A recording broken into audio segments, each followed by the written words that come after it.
Bonjour à tous et bienvenue pour cette nouvelle vidéo dans laquelle vous allez comprendre la notion de compte de résultat.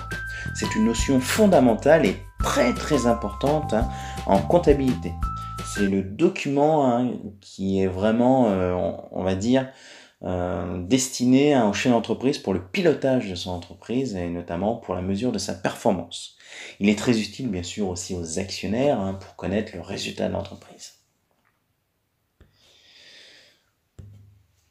Alors, le compte de résultat est un document de synthèse issu de la comptabilité, c'est-à-dire que, tout simplement, il récapitule les produits et les charges d'une période donnée. C'est-à-dire que le comptable va enregistrer les produits et les charges dans le journal, et à la fin de l'exercice comptable, nous allons pouvoir retrouver donc un compte de résultat.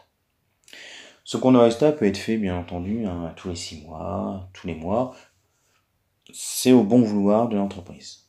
Ce qui est important de savoir, c'est que ce compte de résultat doit être transmis une fois par an à l'administration fiscale, pour le calcul notamment de l'impôt. Comprenez aussi que le compte de résultat est remis à zéro à la fin, au début de chaque exercice comptable. L'intérêt principal du compte de résultat est de mettre en évidence le résultat d'une entreprise, c'est-à-dire soit le bénéfice, soit la perte. Ce compte de résultat se présente en 2 colonnes. À gauche, vous aurez les charges et à droite, vous aurez les produits. Voilà, donc le compte de résultat se présente donc sous forme d'un tableau en 2 grandes parties, comme je le disais tout à l'heure. Alors par simplicité, donc je n'ai repris dans ce compte de résultat que les comptes que l'on voit dans le cadre du programme de la gestion finance. Néanmoins, d'autres comptes peuvent se greffer. Il faut savoir que à gauche, vous avez donc les charges, c'est-à-dire donc tous les comptes de classe 6. On va y mettre tous les comptes qui commencent par un 6, dont le numéro commence par un 6, et on va y mettre les soldes. Donc vous avez donc ici les charges. Alors bien entendu, il faudra mettre les montants des soldes. Ici, dans ma vidéo, j'ai mis les numéros de compte. Donc, la charge est un appauvrissement pour l'entreprise, c'est-à-dire qu'en gros, on peut estimer que c'est une dépense. On a d'abord la première catégorie qui est la charge d'exploitation. Donc ici, vous avez donc tous les comptes qui commencent par un 60, 61, 62, 63, 64, 65. Et à la fin, vous avez aussi le compte 680, c'est-à-dire les dotations aux amortissements. Alors ici, ce sont en fait tous les comptes de charges, toutes les charges, toutes les dépenses liées à l'activité courante de l'entreprise. Donc par exemple, vous avez dans le compte 601 les achats de matières premières. Parce que généralement, une entreprise commence par acheter des matières premières. Elle a besoin, par exemple, pourquoi pas des marchandises, pourquoi pas de l'électricité qui sera en charge externe. On peut avoir, par exemple, les impôts et taxes, elle va en payer. On a besoin de personnel pour que l'entreprise puisse travailler. Voilà. Au niveau des charges financières, donc on va y mettre tous les comptes, tous les soldes, je dis bien les soldes des comptes 66, donc c'est-à-dire donc par exemple on a des charges d'intérêt, les intérêts qu'on paye sur les emprunts. On peut avoir des dotations aux amortissements sur les titres financiers par exemple. En compte 67, nous avons donc les charges exceptionnelles. Donc ça peut être par exemple les amendes que l'entreprise, c'est-à-dire ce sont des charges rares. Vous avez ici la notion de valeur comptable des éléments actifs cédés. En gros, c'est la valeur comptable des immobilisations que l'entreprise a vendues.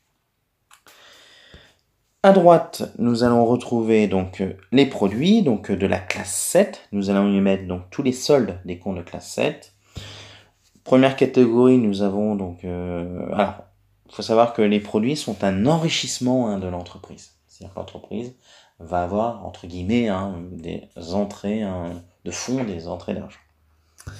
Donc nous avons, pour commencer, donc, les produits d'exploitation. Donc ce sont les ventes, par exemple, de produits finis en compte 70. Et on prend jusqu'au compte 75. Donc vous remarquerez que les produits d'exploitation commencent par un 70 jusqu'à 75, alors que les charges d'exploitation commencent par un 60 jusqu'à 65. Donc on est forcément lié.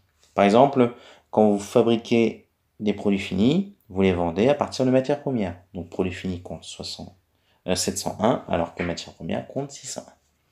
Vous avez ensuite les produits financiers. Alors là, c'est tous les comptes 76, donc il faut détailler ici. Alors ça peut être par exemple les intérêts que l'entreprise reçoit des placements qu'elle a fait ou des prêts qu'elle a effectués. En produits exceptionnels, donc tous les comptes 77, tous les comptes 77, là par exemple on a les produits de cession des éléments actifs. En gros c'est le montant, le prix de vente de la cession d'une immobilisation. À la fin de ce compte de résultat, vous avez donc une ligne qui s'appelle donc résultat de l'exercice. Donc c'est le but du compte de résultat, c'est de pouvoir déterminer le résultat de l'exercice. Alors on le détermine très simplement en faisant le total des produits moins le total des charges. Bien entendu, si les produits sont plus élevés que les charges, on appelle ça un bénéfice, donc le résultat sera positif. Et si les charges sont plus importantes que les produits, on appelle ça une perte. Donc c'est un résultat négatif. Le bénéfice se positionne à gauche alors que la perte se positionne à droite. Voilà, donc j'espère que cette vidéo vous a permis de mieux comprendre ce qu'est le compte de résultat. N'hésitez pas à liker, à commenter, à vous abonner à ma chaîne. Et je vous dis à très bientôt pour de nouvelles vidéos.